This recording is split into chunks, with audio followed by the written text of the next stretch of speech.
Hello, everybody, and welcome to Matrix Live Season 4, Episode 12. Decide that it's 12. 13, Friday the 13th. I hope not. We don't want to just kind of decaphobic episode. I'm pretty sure it's 12. Last time I forgot what it was 10. Okay. And then Eric and Yara did last one, which was 11. And now here we are, therefore at 12. I'm sure that's right. So it's us, for old time's sake, doing Matrix Live. Hope you can hear us. We're holding the microphone the wrong way round. And so apologies to people who in the past were complaining about the booming noises from my mouth. But hopefully it will be okay this time. We also don't have a script, much to Amandine's concern. What are we talking about? I don't know. I have seen that Hotshot finished and released his new Slack bridge. Really? Yes. Well, cool. It's Kader's one too. I think a lot of it is. Yes, I guess, yeah. The big, yeah. So Hotshot's been bundling it up. Yeah. He's just gone down the pub. Otherwise, we could grab him and ask him more about it. Well, what have we been doing? I mean, that's probably something we can talk to with some level of confidence. Lots of stuff with Mozilla this week, trying to make sure that the trial that they're doing is successful. In fact, a lot of that, ironically, we were doing already for the first-time user experience project, which I think somebody might have mentioned, hopefully. Tell us about the first-time user experience project, Amandine. Let's talk about the first-time user experience project. So, first-time user experience, I guess it's explicit by itself, but basically the idea is make sure that when a new user gets to an app, he gets the best experience ever, so he stays around. And then we've identified a bunch of issues which are having a huge return on investment. So easy to fix, but making a huge change in terms of experience. Part of it were impacting the left panel with the room list and moving around, creating an explore button taking you to the room directory. All new room directory, no more crappy little lozenges, buttons that make sense. Yes, and a plus button next to the room category title, which actually creates a room rather than open the room directory. All these sorts of things, which hopefully are a huge win. So we got about 10 of those from memory, possibly 11 because we forgot. Invite stuff. There were missing invite stuff. There was another one. There were two things we forgot. There was the system alerts room and the GDPR flows being weird, which got lost. And what was the other one? It was... the whole push by default. This whole nightmare that group chats push everybody by default. So I wanted to fix that earlier today for Mozilla. Pushed it out, and all that happened is that everybody went nuts that they were no longer getting notifications for their rooms. And interestingly, it wasn't existing users, it was new users coming in who said, I don't know when these rooms have got missed messages. And it was partially that the bold text for unread wasn't bold enough, particularly on the light theme. And secondly, without the pushes, you don't get a badge to tell you you've been pushed, so there weren't any badges. So I just rolled it back. Literally. This is like the most doomed bug in our history. Yes. It's opened January 2017, I think, and it's literally one line. Basically, we need to have, when there is no notification, maybe we still need some kind of badge, which is more bold. Which just means fiddling around the notification stuff even more. Let's go and get poor Nad, long-suffering UX designer who's frantically trying to make Riot suck less and succeeding, I should add, into figuring out this particular twisty conundrum. Basically what we weren't expecting Mozilla, honestly, to come back from the dead. We've been speaking with them back in June about getting on Matrix. And then, what was it, Friday or something? They said that they were going to launch on Thursday, so yesterday, their formal trial. So we were just starting the first time UX stuff anyway, and went and looked at our list of 10 things and reprioritized it even more aggressively to see what we could rush through in time that they could get at least a slightly better first time user experience. And that was the left panel. Some of the room directory basically is the main thing that has landed for it. So if you're using develop or staging on riot.im, you will see the changes that we've made. Let us know how they feel. It's all a bit experimental. It's all been rushed for a bit for Mozilla, but I think in general it's pretty good. What do you think of the new filter UI? I think it works. I tend to click on the left because I'm used to it, but I think it's just, why would you go so far on the left? I think if you just get used to do shorter path, it's Possibly, fine. I don't know how possibly. The much thing it's... that jars for me slightly on it is that the column is on the left. Sorry, the names of the rooms are left aligned in a column, and so you would expect the filter thing to also be left aligned somehow, maybe that's... at least on the left to right language. So it still feels a little bit weird yeah. when it happens, but it's not bad. It's certainly an improvement for sure. Yeah, I think. So, well, let's... yeah, it'd be interesting to see new users using it and see how it feels for them. Yeah, Because well, in terms of first-time user experience feedback, it's hilarious seeing basically every employee of Mozilla going and jumping onto Riot enthusiastically to do a side-by-side comparison between us, Mattermost, and Rocket Chat. So, fun times. Yeah, interesting. I'm trying to remember what other things have come out of this. Lots of people asking about threads, but threads are an interesting one because half of them say, "Oh, we've been using Slack, why don't you have threads?" And then the rest of the room says, "But Slack threads suck." Did you read my message from yesterday? No, of course not. I sent never read your messages. I know you never, but I sent you something about threads. You should go have a look. We can't just tell them that. We'll see later. What was it? I'm not going to. No, first we discuss it with you. And then Okay. Well, it was just an idea of how we could, before getting to the perfect UI we've been trying to build for threads. There might be a first step, which may be simple to implement, but that's where I need you because maybe it's just a nightmare. Okay. But so yeah. I saw a rumor that Microsoft Teams had turned off their freeform threading and had made it a totally different UX. Do you see that? I forget who mentioned it. I haven't. If anybody's out there, I think this would make a lot better format as a kind of talk show. We should have people like going and phoning in at this point. We should open a room, Matrix Live on the 13th of September. Doing it live? Yes, no, live, and then not. have people reacting, and then we could read them. We should do that. I'm sure Ben would love it. I'm sure he would too. The thing is, it's not always at the same time in the day, so it's... No, we could still do it spontaneously, organise a phone in on HQ and probably have it brigaded to death. Anyway, how.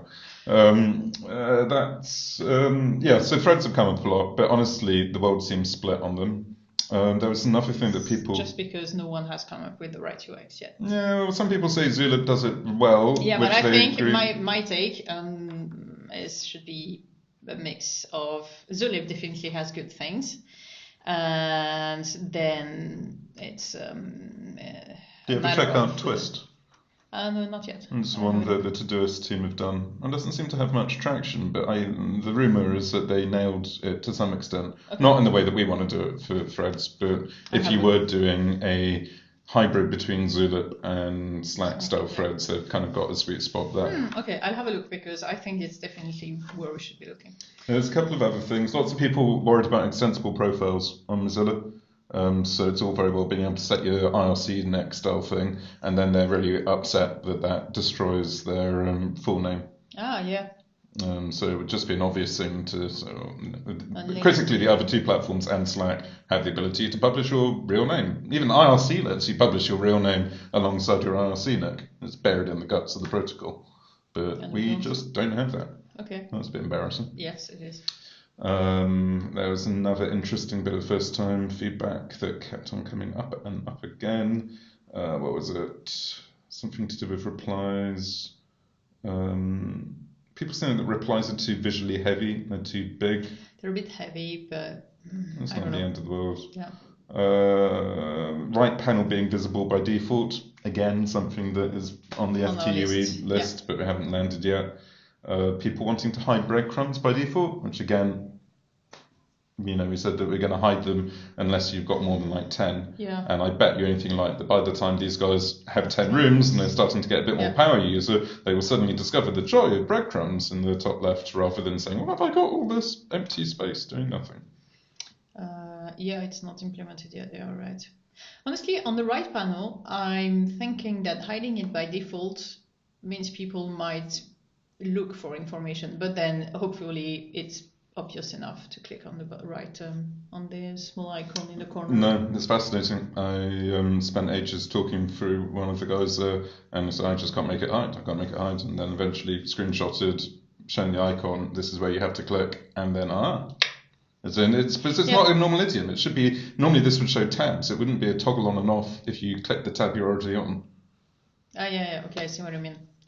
Okay, what I was meaning, if we hide it, do you think people will find the icon on the top right? Yeah, I bet. I think it's maybe close enough to other systems that it will be okay. Anyway, I'm always hiding it, so I'd be very happy to hide it, and we will. Probably enough about Mozilla stuff. What else is going on? Reputation stuff. It might be interesting to talk about briefly. So we've got a new MSc on the horizon for a very pragmatic approach to handling abuse. So there's been a long-term project to come up with really fancy reputation stuff where if Amandine bans somebody for being nasty, but I have been upvoting everything Amandine says, I might want to also not accept invites from the person that she rated as abusive. Which is all very well, except there are lots of interesting edge cases on it. Do you make it privacy preserving, at which point it becomes a really hard problem to kind of pseudonymize or anonymize all the identifiers? What other dramas are there? There's how do you actually gather the block information? Do you do it based on emoji, or do you base it on like hitting report abuse buttons, etc.? But we have a whole new proposal, which is kind of a subset of that, which has come out of thinking about some of the abuse we've seen on Matrix over the last few weeks.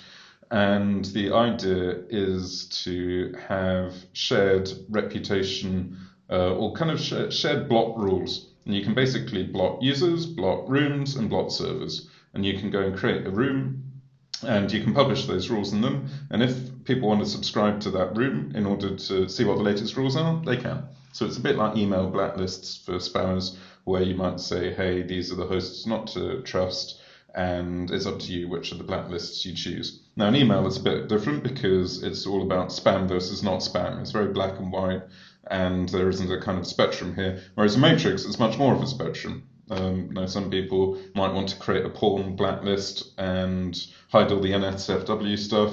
Others might not care about porn at all, might want to keep it. Yeah. And it's not up to us to make those decisions for people, but to provide the tools to allow them to filter things out. So this is heads up that this thing exists. I reviewed it this morning. It's going to get published probably later today, I'm guessing. And feedback from people who are concerned about abuse and spam and brigading, etc., would be much appreciated. Yeah, it'd be interesting to start moving properly with new tools on that. It's also got some interesting corollaries that it requires some it has some dependencies on some other MSCs for things like peeking over federation, so that you can go and read what's happening on one of these blacklists without physically having to join the room, because that would be daft. Yeah. So we're going to need to fix that too. But it's kind of exciting to see progress there. What else is going on? Progress on privacy work. Yep, privacy stuff is meant to be shipping on Wednesday. That was the deadline I heard from Tom and co earlier in the week. Hopefully that's still on track despite the distractions from the Mozilla launch. What else? There's secret stuff that we've been working on that we can't talk about. You can tell them that. Of course I can. There's a difference between, hey, really cool thing, which I know about, which isn't actually a secret that you're not going to tell me, and actual secret stuff that we're not allowed to talk about. It's just like maybe my thing is not cool, so I'd rather wait for confirmation rather than this is just a morning smoking crack in the corner. Nah, I'm sure it's great. What else? Yorick leaves us today. Yeah, I was about to say. So he's been working on fun peer-to-peer stuff with libp2p. Yeah. So it's on the Dendrite side, right? Doesn't have to be Dendrite, because it's done it as a proxy, like Kayak proxy. What it does is to take federation traffic and turn it into HTTP over libp2p rather than HTTP over TCP, and so can turn any home server into a peer-to-peer home server. So watch this space to see how that lands. He's gone down the pub now, and I guess it's like left. But I hope he committed it before he went. He said he would. I'm not sure he completely left. There seemed to be a whole bunch of... Yeah, his presents are still here. So it's going to be one of the things when the interns never leave, and we're going to have to call the police on Monday. Well, if we can make him work to pay for his shelter. So we didn't get him on the show after, given he was on it last week, showing the open tracing stuff that he's been doing with Eric. And also the new Synapse installer, which has got the most exciting name of any system that we've ever added to the Matrix ecosystem of, wait for it, Synapse Config Generator. Woohoo! So Matthew had a better name, which was rejected by... Synaptogenesis. Which is, come on, you got to admit, it's a hell of a lot cooler name than Synapse Config Generator, but apparently everybody wanted something that was easy to understand and search for, blah, blah, blah, blah, blah, and it's boring. Like, all the other projects have got cool installer names and config generators. Like, Ubuntu has got Ubiquity. Come on, isn't Ubiquity like the coolest name for an installer? And there was a really cool one back in the day, the first... when Linux first put a graphical installer on it, and they replaced their crappy command line installer with a horrible blue text UI thing, it had a great name, and this was like the mid-90s, and I can't remember for the life of me what it was called. Something like Hippogriff, but it really wasn't Hippogriff. Too much cheap vodka. I don't know. So yeah, we should have a cool name too. Perhaps I'll just fork it, maintain a fork for my own purposes, called Synaptogenesis. And see which one works better, like spreads better. And then precisely, I can guarantee if you Google Matrix Synaptogenesis, you'll get one result. My fork. Anyway, what else can we talk about, or shall we wrap up and chase the ebbers down the pub? I think it's about it. I'm trying to think, but yeah, people have been busy on the privacy, FTUE, Mozilla. Right, X stuff is progressing again now that Francois is back from holiday. I don't remember. I don't know what he did. They've been doing a bit of Mozilla stuff. They were actually implementing SSO for RightX. WeChat Matrix has SSO support now, also thanks to Mozilla. E2E search is coming along. Apparently it works in Riot desktop, although I haven't seen it yet. I need to get pull and see what happens. Yeah. I think that's it. Cool. Well, we've waffled for long enough. Hopefully that was vaguely interesting to somebody other than us. If not, welcome to the world of us having a random Friday afternoon conversation. Have a wonderful weekend, everybody. Have a good weekend and see you soon. Thanks for flying Matrix. Bye.